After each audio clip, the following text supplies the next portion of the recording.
చిత్తూరు జిల్లా ఇరువారం వద్ద ఘోర రోడ్డు ప్రమాదం జరిగింది. కారుపై కంటైనర్ పడడంతో కారు నుజ్జునుజ్జయింది. ఈ ప్రమాదంలో 6గురు మృతి చెందారు. బైవీక్లీ సర్కిల్ వద్ద జరిగిన ఈ ఘోర ప్రమాదంతో స్థానికులు ఒక్కసారిగా భయాందోళనకు గురయ్యారు. వేగంగా వస్తున్న కారు కంటైనర్ లారీని బలంగా ఢీకొట్టి లారీ కిందే ఇరుక్కుపోయింది. దీంతో లోపల ఉన్నవారు తప్పించుకునే అవకాశం లేకుండా పోయింది. కారులో ఉన్న 6గురు లోపలే ప్రాణాలు కోల్పోయారు. ఈ ఘటనపై సమాచారం అందుకున్న పోలీసులు వెంటనే ఘటనా స్థలానికి చేరుకుని గ్యాస్ కట్టర్లను ఉపయోగించి వాహనాన్ని తెరిచి మృతదేహాలను బయటికి తీశారు. ఈ ప్రమాదంలో మృతదేహాలను పోలీసులు పోస్టుమార్టం నిమిత్తం చిత్తూరు ఆసుపత్రికి తరలించారు. పోలీసులు మృతుల వివరాలను సేకరించే పనిలో ఉన్నారు.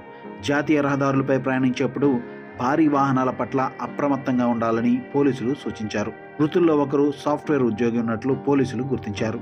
అతడు గుడిపాల మండలం రామాపురానికి చెందిన అనుదీప్గా గుర్తించారు.